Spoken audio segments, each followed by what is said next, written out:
फिर बाजार में इस समय एक तरीके का हाहाकार मचा हुआ है। जी हाँ, निफ्टी अब 25,370 पर, तो क्लियरली ना सिर्फ 25,500 बल्कि अब हम 25,410 के उस final sort of expiry support के भी नीचे ट्रेड करते हुए, और इस समय बेयर्स का एक सॉर्ट ऑफ बोलबाला है।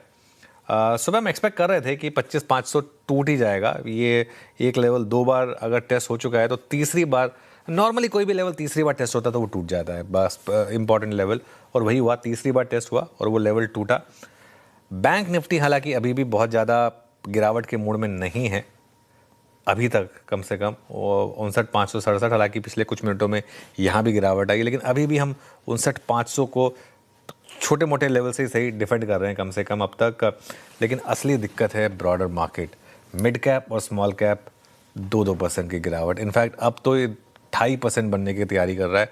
मिड कैप 2.3 हो गया, स्मॉल कैप तो 2.5 से भी ऊपर निकल गया। 2.6% स्मॉल कैप में गिरावट, और एडवांस डिक्लाइन देखिए आप, ऑलमोस्ट 1:5.5 का हो गया अब तो, ऑलमोस्ट इनफैक्ट अब तो 1:6 की तरफ बढ़ रहे हैं।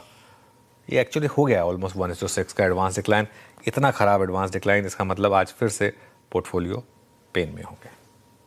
राइट, पोर्टफोलियो ब्लीड कर रहा होगा सर, और देखने की हिम्मत ही शायद इन्वेस्टर जुटा पाए, क्योंकि जिस तरीके से मार्केट का हाल है, और ये गम की शाम ख़त्म होने का नाम नहीं ले रही सर।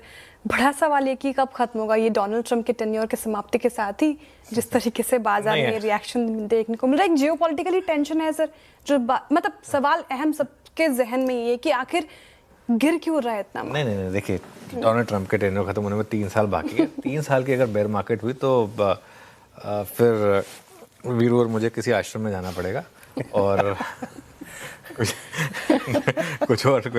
करना पड़ेगा, है ना श्रेया। 3 साल की बेयर मार्केट कोई नहीं झेल पाएगा। तो लेकिन आपका सवाल वाजिब है, जो आपने सवाल पूछा है ना, उसका जवाब मैं और वीरू आज सुबह डिस्कस कर रहे थे। मैं एक पिक्चर के थ्रू दिखाता हूँ आपको। ये पिक्चर देखिए आप जरा, ये मतलब क्या है ये, और ये ऐसा नहीं है कि किसी ट्रोल ने उठा के डाल दिया। वीरू, ये ऐसी कोई पिक्चर नहीं है कि जैसे होता ना कोई ट्रोलिंग कर रहा है, किसी ने डाल दिया। मतलब ये एक प्रेसिडेंट ने डाला है ये, और अपने अकाउंट पर डाला है, अपने अकाउंट पर डाला है। और नील आर्मस्ट्रॉन्ग भी क्या सोच रहे होंगे, है ना, इस समय कि क्या मतलब मेरे पिक्चर को किस तरीके से मतलब वो यूज़ किया जा रहा है। तो उन्होंने ये कहा है कि 2026 में ग्रीनलैंड ऑलरेडी उन्होंने क्लेम कर लिया कि हो गई यूएस टेरिटरी, ठीक है ना। उसके अलावा भी और मामले हैं। वो मैनुअल मैक्रोन का एक टेक्स्ट है, वो उन्होंने पब्लिक कर दिया, वो उनसे भी नाराज़ हैं। वो पहले, उससे पहले नोबेल प्राइज़ को लेकर नाराज़ हो गए थे, और उन्होंने बोर्ड ऑफ पीस का प्रस्ताव ठुकरा दिया तो वो उनसे नाराज़ हो गए। उनको ये बोल दिया कि ग्राफिक प्ले कर दीजिए प्लीज़ मेरे, वो उनको ये बोल दिया कि आपके ऊपर 200% टैरिफ लगा देंगे हम, आपके वाइन पर और आपके शैम्पेन पर, इन पर सब पर हम टैरिफ लगा देंगे। और इस वजह से अगर आप देखें तो दुनिया भर में मार्केट में आपने हाल देखा, ये डाउ फ्यूचर्स किस तरीके से बिहेव कर रहे हैं, यूरोप, एशिया, गोल्ड, सिल्वर, इस तरीके के सारे मूव्स हैं यहाँ पर। डाउ फ्यूचर्स करीब 750 पॉइंट नीचे। उसके अलावा यूरोपियन मार्केट देखिए, यहाँ पर भी काफ़ी बड़ी डिक्लाइन है इस समय। अब कहीं ना कहीं मुझे लग रहा है कि यूरोप को ख़ास तौर से, वैसे तो पूरी दुनिया के लीडर्स को, यूरोप को ख़ास तौर से बैठकर सोचना होगा, क्योंकि ये यहाँ पर नहीं रुकने वाले। कल को, अब पहले वेनेजुएला लिया, अब वो ग्रीनलैंड पे अपना क्लेम जता रहे हैं, अब कल को कहाँ रुकें? कल को एशिया बोलें कि हम ताइवान पे भी जाएंगे, कहीं भी, वो तो फिर रुकने का कोई नाम नहीं है ना। तो और आप सबको समझ आ जाना चाहिए वैसा बाय द वे कि ट्रंप किसी के दोस्त नहीं है।